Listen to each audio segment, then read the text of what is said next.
Avançando, então, o que a lei considera, né, aqui, como recursos ou patrimônio não declarados, né, ou com omissão ou incorreção em relação aos dados essenciais? Os valores, os bens materiais ou imateriais, os capitais e os direitos, independentemente da natureza, origem ou moeda que sejam ou tenham sido, anteriormente a 31 de dezembro de 2014, de propriedade dessas pessoas físicas ou jurídicas residentes, domiciliadas ou com sede no país. Ou seja, vale dizer, se você tiver um imóvel no exterior que nunca declarou, o imóvel pode ser declarado. Se você tiver uma aplicação financeira no exterior que nunca declarou, você pode declarar. Você tem uma participação numa empresa no exterior, uma offshore, que tem sido muito comum você abrir empresa no exterior. Na verdade, a propósito, esse é um outro ponto a chamar a atenção de vocês. Muitas pessoas que eu tenho atendido no escritório começam a falar, minha conta no exterior, a minha conta no exterior, meu saldo no exterior, e etc, etc. Aí daqui a pouco você descobre, não tem nada em nome dele. O próprio banco abriu uma offshore para ele. Então, na verdade, o que ele tem é cota ou ação daquela sociedade. Ou um certificado, porque se ele abriu no Panamá, por exemplo, ele não tem nem cota nem ação, porque lá tem os valores dos ativos, em alguns tipos de sociedades, não tem cota nem ação. Às vezes, por exemplo, uma fundação não tem. Mas ele é o titular absoluto daquela sociedade. Ele pode abrir, fechar conta, fazer todos os tipos de operações. Mas o que ele tem? Ele tem um título representativo daquela sociedade. Então, é aquele título representativo da sociedade que ele vai ter que declarar. E não o dinheiro que aquela empresa tem. Embora ele tenha o cartãozinho para movimentar o dinheiro para lá e para cá. Por isso que ele diz que a conta é dele. Mas a conta não é dele. Então, isso é um cuidado a ser tomado, porque, nesse exemplo, se você regularizar, o que você vai ter que declarar na declaração dele de imposto de renda pessoa física aqui? A empresa. Se tiver cotas, você vai declarar as cotas. Se tiver ações, você vai declarar as ações. E se tiver um outro título qualquer, você descreve qual é o título de propriedade que ele tem. Né? Ainda que seja uma ação ao portador. Por favor.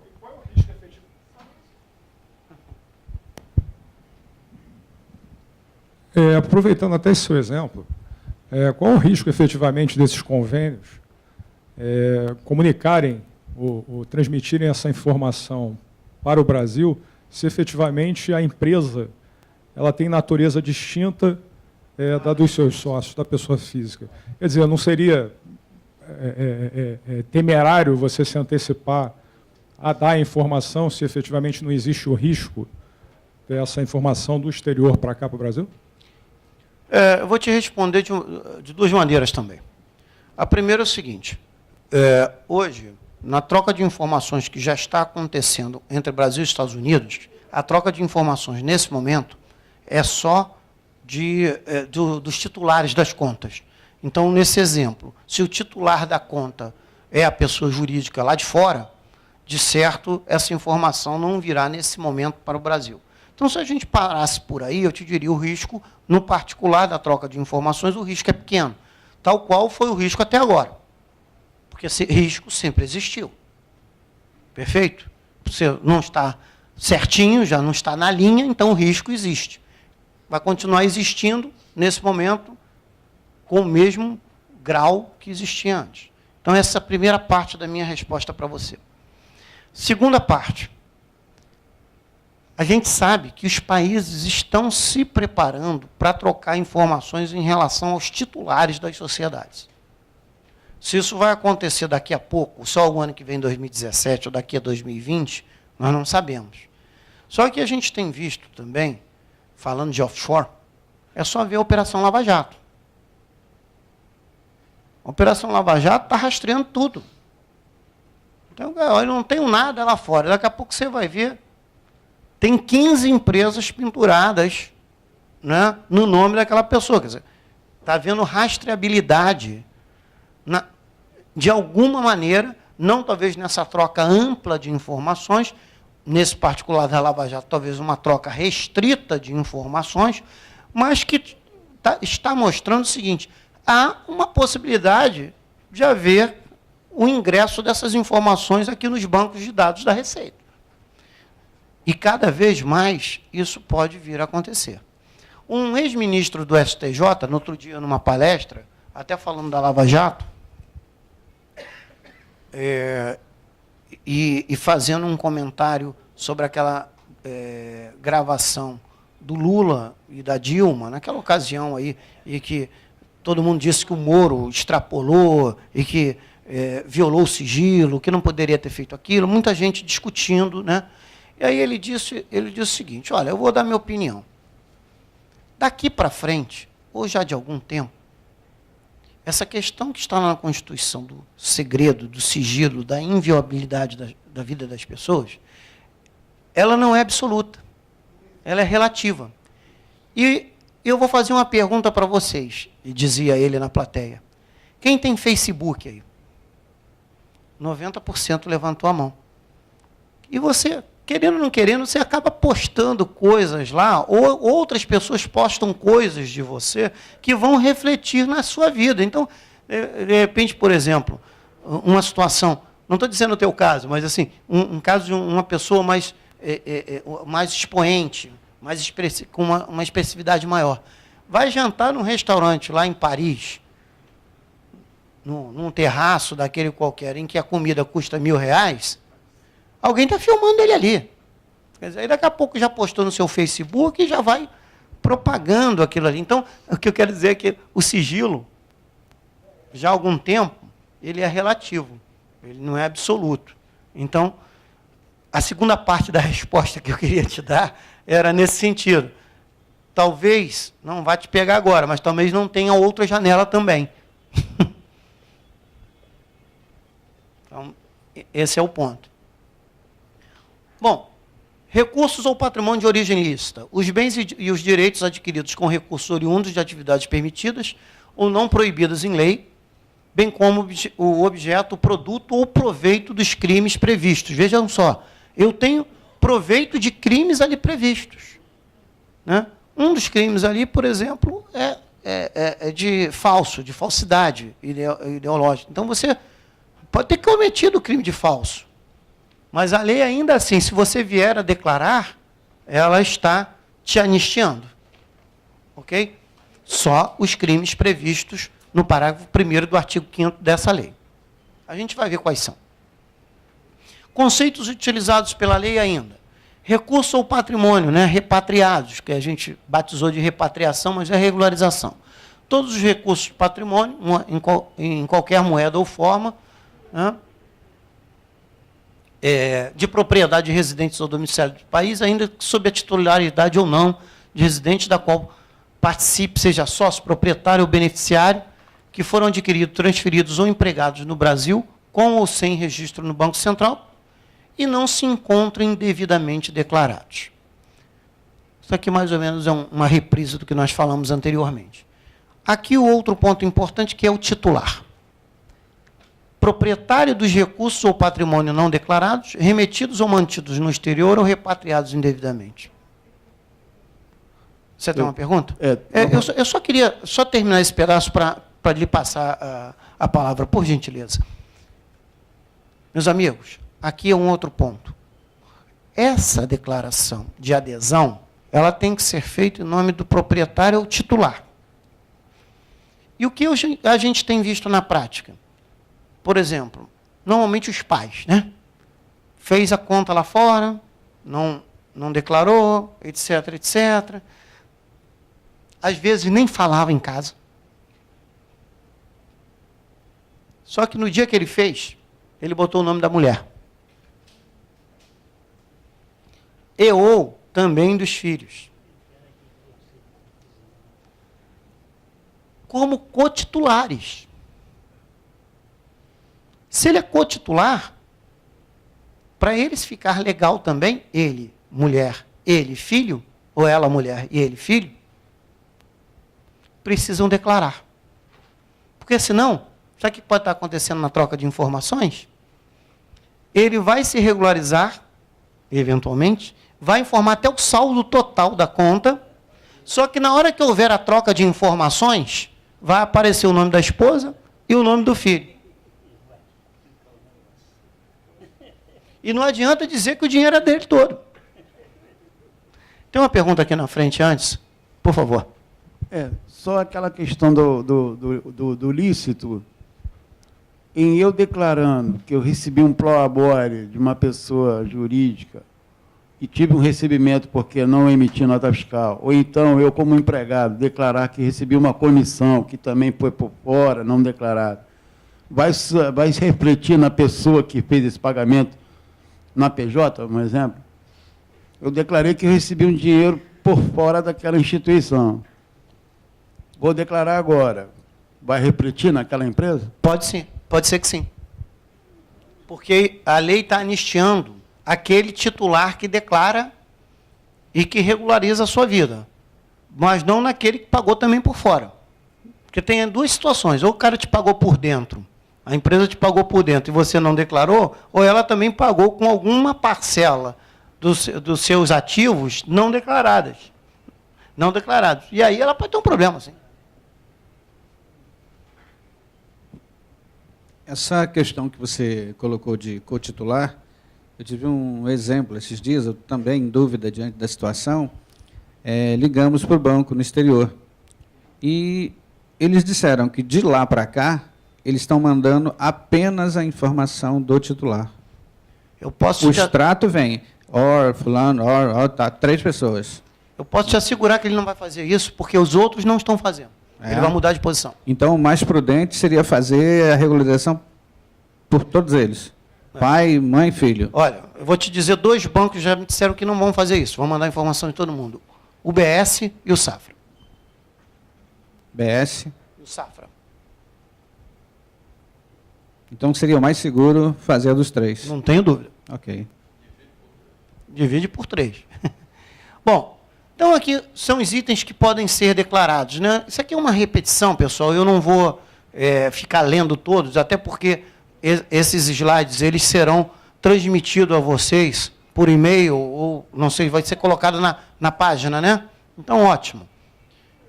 Então, depósitos bancários, cotas de fundos de investimento, apólices de seguro, que ainda agora foi perguntado sobre seguro aqui no Brasil, mas é muito comum também as pessoas fazerem seguro lá fora e nunca declarar. Imagina, aí você não declara e recebe o seguro. Porque tem seguro lá fora que diz o seguinte, olha, quando você fizer 65 anos, se não acontecer nada contigo, você resgata. É o sinistro do seguro. Aí você faz 65 anos e não declarou hoje. Como é que você vai trazer para cá? Então você tem que declarar. Né? Ativos intangíveis, né, como marcas, copyright, software, know-how. Muita gente fazia aqui no Brasil e depositava lá fora, até para passar a ter uma renda lá fora não declarada no Brasil. Pode declarar. Aeronaves, veículos, embarcações, etc., etc. Não adianta dizer que aquele naviozinho que está lá no Caribe não é seu. Bens imóveis em geral, ou ativos que representam direitos desses imóveis. Quantas pessoas que a gente tem conhecido aí na vida que compraram imóveis em Miami porque estava barato, em Portugal para ter a cidadania portuguesa, mas não declaravam. Então, é a chance. Aí começa a história, como nós falamos, a fotografia, que, diga-se de passagem, é um parênteses que eu vou fazer nessa história, mas eu primeiro vou falar do ordinário. A lei trata, e a gente está batizando de fotografia. Fotografia é alguma coisa estática. Para fins de declaração de imposto de renda, DIPF, que você vai retificar, ou DIPJ, se for uma pessoa jurídica, de declaração que você tem que retificar, num primeiro momento, é a declaração de 2014. Ano base 2014. E aí a lei vem falando, aqui, Se você tiver depósito bancário, certificado de depósito, cotas de fundos de investimentos, instrumentos financeiros, apólice seguro, vai por ali afora, né? Você tem que declarar o saldo existente em 31 de dezembro de 2014. Então, você já precisa pedir o extrato lá de fora, né, da instituição financeira, etc., em relação ao saldo de 31 de dezembro de 2014. Esse saldo será a base de cálculo para fins do imposto de renda. Ok? Se for uma operação de empréstimo com pessoa jurídica, você também tem que declarar, porque também tem empresas ligadas lá, você constitui uma empresa lá fora, manda dinheiro para lá, ela manda dinheiro para cá, e você não faz a movimentação correta. Então, o empréstimo, que nunca foi declarado, também você pode declarar pelo saldo credor, remanescente em 31 de dezembro de 2014. Ok?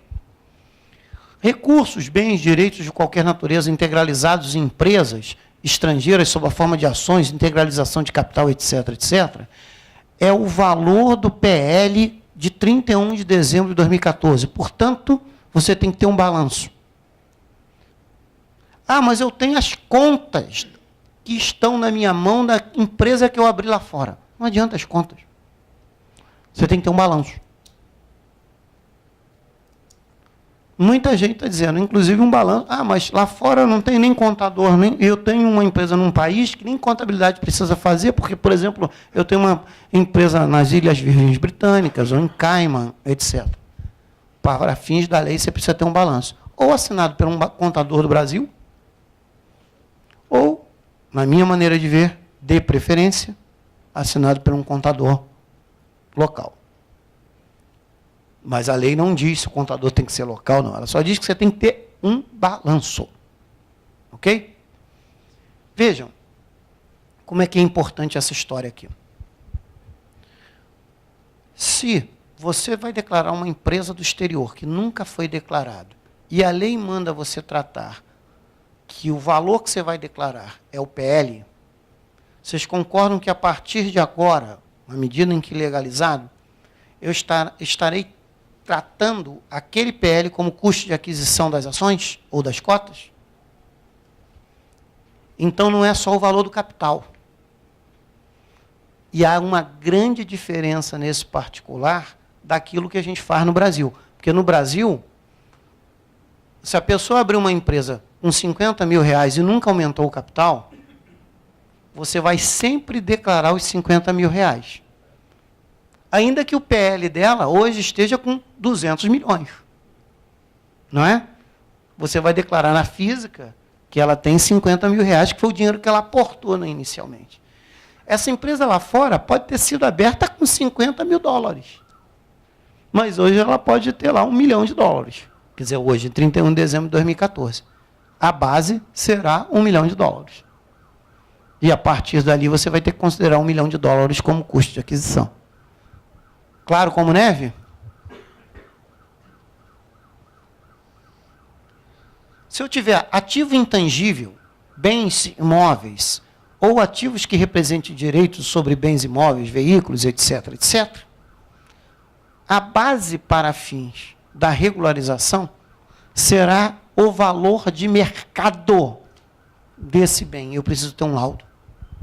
Aí tem um monte de gente me perguntando assim, poxa, mas eu tirei dinheiro do Brasil com meu suor, comprei um apartamento na Itália por 100 mil euros, só que foi no ano de 2000. Agora esse apartamento, ele vale $1 milhão. Eu não posso declarar por 100 mil euros, agora vale 100 mil, $1 milhão. Eu não posso declarar por $1 milhão ou por 100 mil euros, só para pagar menos? Não. Porque você vai ter que ter um laudo de avaliação, a não ser que alguém dê um laudo que ele só vale 100. Mas se o laudo vier como valor de mercado, e se o valor de mercado é $1 milhão, você vai pagar em cima do $1 milhão. É dolorido. Ativos que não existem, ou que não estejam de propriedade do declarante em 31 de dezembro, valor apontado no documento idôneo. Aí começa uma história. O que acontece? Até há bem poucos dias, a Receita Federal, não sei se vocês estão acompanhando, se vocês entrarem lá no site, tem um perguntas e respostas exatamente dessa questão de repatriação. Tá? E até bem poucos dias atrás, não se tinha dúvida nenhuma de que, para quem tem saldo lá fora, a fotografia ela era estática para 31 de dezembro de 2014. Ponto. Então, se você tinha $1 milhão em 2013, gastou $900 mil durante 2014, e em 31 de dezembro de 2014 você só tem 100 mil, pela lei, e é o que eu acredito, você só tem que declarar 100 mil, que é o saldo de 31 de dezembro de 2014. Ponto. Aí a Receita Federal, na pergunta 39 desse perguntas e respostas, tem uns 15 dias isso, gerou um alvoroço no mercado, e está lá estampado, dizendo o seguinte, que se você quiser se regularizar totalmente, nesse exemplo que eu dei, você teria que regularizar os $100 mil, que é o saldo, e regularizar o saldo inexistente em 31 de dezembro de 2014. Qual é o teu saldo inexistente em 31 de dezembro de 2014? Aquele 1 milhão, ou uns 900, né? Porque era a diferença entre o 1 milhão que você tinha. Isso, para mim, é um nonsense. É um absurdo. Primeiro, porque não está na lei. Ponto 1. Ponto 2. Se a lei quisesse voltar, e a gente está falando de um pedaço dessa lei, um grande pedaço dessa lei, que é tributária, ela teria o direito de voltar a 5 anos. Era só pegar o saldo de cada uma das pessoas por 5 anos. Volta. Volta os 5 anos, ponto. A lei falou em 31 de dezembro de 2014. O que a lei, o que a lei veio falar diferente de 31 de dezembro de 2014? Para aqueles que tinham ativos no exterior, nunca declararam, mas, eventualmente, em 31 de dezembro de 2014, ele não tem mais nada. Porque podia acontecer. Olha, eu tinha lá $200 mil lá fora, 2012, 2013, chegou em 2013, eu torrei tudo. Fui lá para fora, joguei dinheiro fora, fui para um cassino, perdi tudo, qualquer coisa assim. Não tenho nada. Mas eu não estou ainda no período prescricional.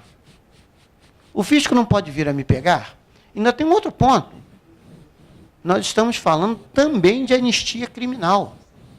E tem crimes, dependendo do tipo do crime, ele tem prescrição de 12 anos, outros de 10. E sabe que quando conta o início da prescrição? Quando o Ministério Público encontra um fato revelador de algum indício de crime. Não é lá de trás. Então pode ter crime que nem começou a contar o prazo. Por isso é que abriu-se uma janela para aqueles que não têm saldo declarar também. Aí, se ele não tem saldo, aí a lei também deixou uma brecha, porque ela disse o seguinte, que é o valor por documento idôneo que retrate o bem ou a operação a ele referente. Aí, talvez, se você tivesse o extrato desse 1 milhão, ou desses 200 mil, nesse último exemplo, você ia pegar, talvez, esse saldo dos 200 mil, ou fazer uma média, enfim. Você tem que dar um tratamento para isso que a lei não deu. Mas, na minha maneira de ver, ela separou aquele que não tem ativos no exterior em 31 de dezembro de 2014, daqueles que têm ativo em 31 de dezembro de 2014. Por isso, voltando àquele caso de cotitularidade, primeiro, conheçam de fato se tem a cotitularidade. Se tiver, declare, nem que seja um pedaço, ainda que pequeno, na conta do cotitular. Porque, senão, você pode ter um problema. Daqui, ó, você declara tudo na conta de um, e aí o fisco vem, recebe a informação, eventualmente, do banco lá de fora, do outro titular. Quanto você tinha em 31 de dezembro de 2014?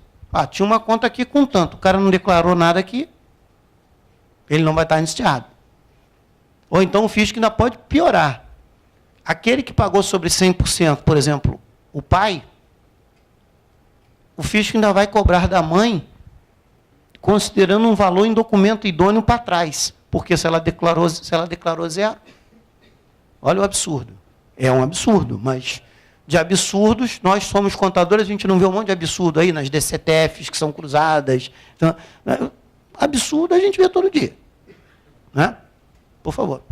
E quando, no caso de cônjuge, se o cônjuge que declara os bens e ele fizer o imposto todo no nome dele e não da esposa? Então, eu vou avançar para responder a sua pergunta. Deixa eu só passar essa lâmina aqui. Para fins de apuração do valor ativo real, o valor expresso em moeda estrangeira deve ser convertido em dólar americano pela cotação do dólar fixada para a venda no Banco Central para o último dia do mês de dezembro de 2014. Na verdade, a gente arrematou aí para dizer que era 2,66, mas a cotação correta é 2,6562. Dependendo do patrimônio do cara, esse 6562 faz uma diferença danada. Então, mas a gente, só para batizar ali, nós arredondamos de 2,66, que basicamente é essa taxa. Tá? Então, não é a taxa de 3,30 ou de 3,90, como estava em dezembro do ano passado. Tá? Eu tenho que, então, depois de definir a quantidade de dólar, porque a base sempre é dólar. Ah, mas eu tenho aí eu tenho um patrimônio na Europa que está em euro, ou está em libras, porque na Inglaterra. Você tem que transformar primeiro para dólar, para depois transformar para reais, e aí moeda nacional da cotação fixada para venda do Banco Central nesse último dia de 31 de dezembro. Eu vou entrar aqui para acabar te respondendo a pergunta, que é o seguinte: para esta adesão, basicamente eu tenho, a priori, 3 documentos para serem entregues.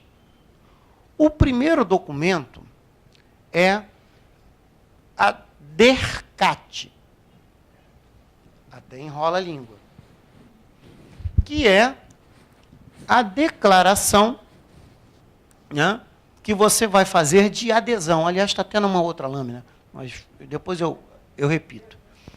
A DERCAT é uma declaração de adesão, é a declaração de regularização de ativos no exterior, batizada de DERCAT. A DERCAT é um documento que não tinha, passou a existir a partir da lei, e que ela é individual. Ponto. Você só faz a DERCAT se você tiver o certificado digital. Sem ele, não faz. Então, sabe aquela esposa que nem sabia que você tinha dinheiro no exterior? Você vai ter que falar para ela, porque ela vai ter que ir lá na CertSign ou no Serasa, tirar o certificado digital, porque não vale o certificado digital do marido, ainda que ela tenha um dia dado uma procuração absoluta para ele. Então, a declaração é individual. Então, a sua adesão ela é individual. Na cotitularidade, se tem 3 cotitulares, é uma DERCAT para cada um. Na DIPF, Declaração de Imposto de Renda Pessoa Física, se você já fazia em conjunto, por exemplo, marido e mulher, pode continuar retificando em conjunto. Mas o primeiro documento, que é a DERCAT, não tem jeito, ele é separado. E o terceiro documento, né, a gente já falou da DERCAT, da Declaração de Imposto de Renda Pessoa Física, e, por último, se você tiver lá fora, em 31 de dezembro de 2014, mais do que 100 mil dólares, você tem que fazer a CBE, que é a Declaração de Capital Brasileiro no Exterior para o Banco Central. Quer dizer, tem que entrar lá no Banco Central, criar uma senhazinha se você nunca declarou. Se você tiver um ativo só, é fácil. Se você tiver um monte de aplicações financeiras, você tem que abrir tela a tela para colocar o negócio lá dentro. Né? As informações todas correspondentes àquelas que não foram até então declaradas. Está respondido, então? Acho que eu vi uma pergunta que diz que essa informação do Banco Central vai ser dada pela própria lei. O Banco Central, isso está, inclusive, numa pergunta e resposta e na instrução 1627. O Banco Central baixou uma circular dizendo que tem que ser informado. Então, por precaução, melhor fazê-lo.